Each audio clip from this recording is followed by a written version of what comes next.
Signore e signori, benvenuti a questo secondo video di impressioni a tiepido durante la lettura de Il Dio sofferente, divertente, irriverente, indifferente, ecco quello.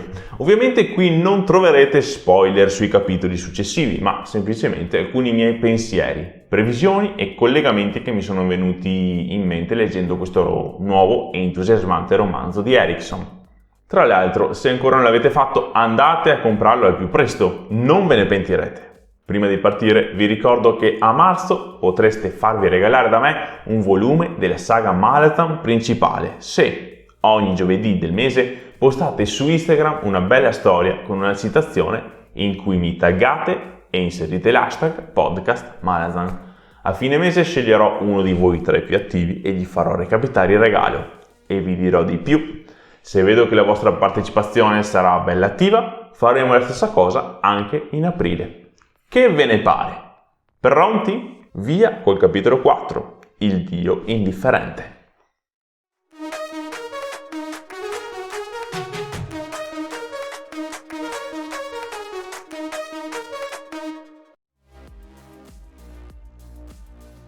La storia di Rant e della madre è davvero angosciante. L'olio sangue ha effetti terribili sugli umani, tanto che la donna è diventata una specie di ninfomane malata di sesso. Gli uomini del villaggio vogliono provare questa sensazione animalesca andando a letto con lei, ma così facendo probabilmente diventano dipendenti da questa sostanza. Il motivo che spinge la donna a cacciare il figlio non è tanto la preoccupazione nei suoi confronti, per la gente che lo odia e gli tira pietre, no. Il motivo è che prova una profonda vergogna per se stessa perché è andata a letto con suo figlio, incapace di trattenersi. Ed ecco perché si colpisce il volto e si fa del male. Si sente terribilmente in colpa e l'unica cosa che può fare è cacciare via il povero Rant. Che dire, forse è proprio quello di cui il ragazzo aveva bisogno. Fuggire da un luogo dove non era accettato da nessuno e dove la madre non poteva neanche proteggerlo da se stessa. Per quanto riguarda Damisk invece, mentre parla con il mezzosangue Tablor, sembra quasi che stia cercando espiazione per i suoi peccati. Sarà che Erikson nella Casa delle Catene ce l'ha mostrato come uno dei cattivi, ma io l'ho sempre visto appunto come dalla parte opposta rispetto a Karsa, non solo nelle azioni ma anche nei pensieri e negli intenti. Invece qui si trova ad aiutare il figlio di Karsa, chissà, forse proprio per cercare la redenzione anche inconscia. Poi c'è questa strega morta, forse una divinatrice Tlanimas, che dice cose assolutamente interessanti, come il fatto che il trono di ghiaccio è di nuovo occupato, ma chi c'è seduto sopra, ovvero Hud, non ha ancora fatto nulla. Il ghiaccio a nord continua a sciogliersi. Nomina anche Uccello che ruba e qui, signori, mi avvalgo della facoltà del per fortuna ho analizzato alla grande i Giardini della Luna, unico altro momento in cui viene nominato questo nome, precisamente da un Morant e in relazione a Whiskey Jack. Tudum.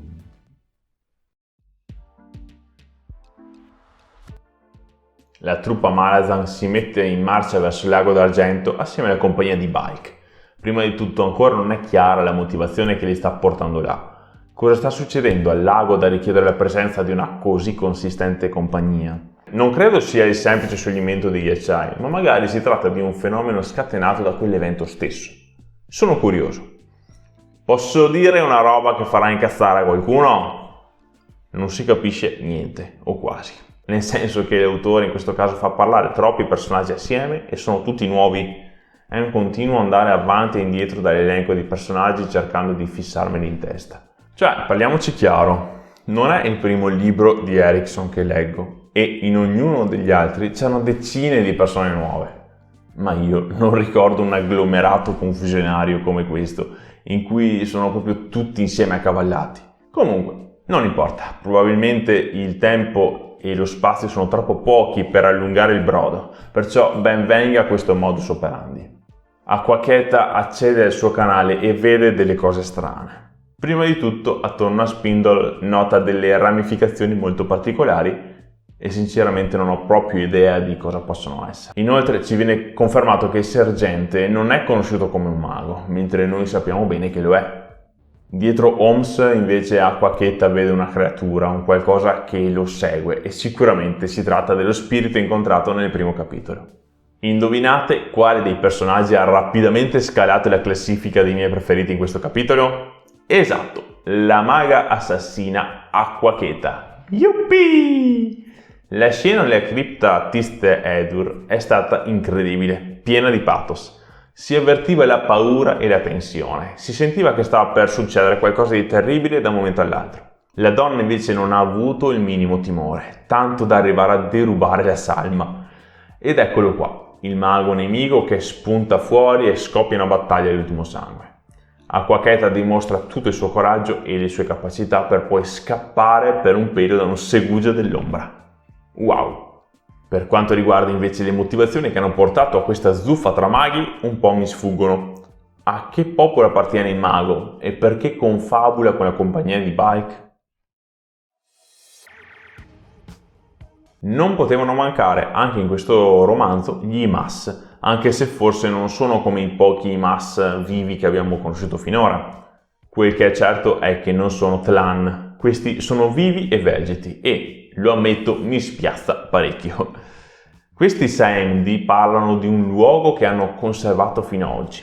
Ma è possibile che in tutto il resto del mondo gli Imas si sono evoluti negli uomini, tranne per questo luogo sperduto tra le montagne?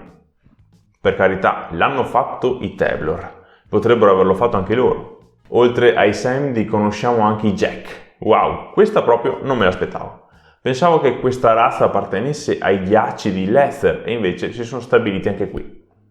Il combattimento tra il Mezzosangue e i lupi mi è piaciuto moltissimo e non è scontato. Non sempre Erikson riesce a farti immedesimare in una scena d'azione molto rapida e complessa, ma devo ammettere che in questo il dio indifferente lo sta facendo molto bene.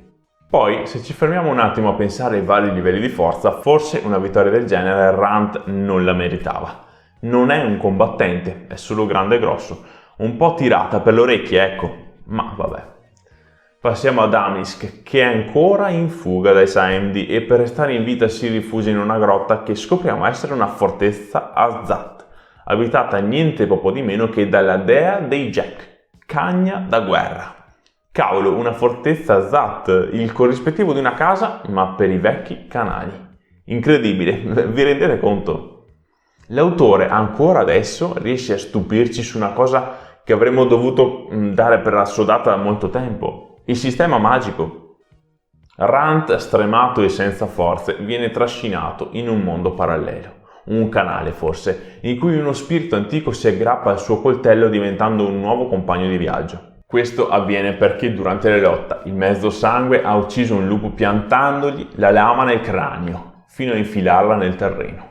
Un terreno in cui era imprigionato lo spirito di un cacciatore Kshain Kemal, 3, come la chiama Rant. Vi faccio notare che la storia è ciclica. Come Karsa aveva la spada al cui interno dimoravano delle anime, così Rant, suo figlio, ora possiede un coltello posseduto. Cari amici, vi siete ritrovati in alcuni dei miei pensieri? Se sì, fatemelo sapere, e se no, è doppiamente importante che mi scriviate la vostra opinione nei commenti. Iscrivetevi al canale e seguitemi sui social. Come avrete capito, ci sono diverse novità in ballo in questo periodo. Grazie per la compagnia, noi ci vediamo giovedì con la citazione Malazan e poi la prossima settimana per continuare il nostro viaggio nella lettura de Il Dio Indifferente. A presto gente! Ognuno degli altri cioè parliamoci chiaro, in ognuno porca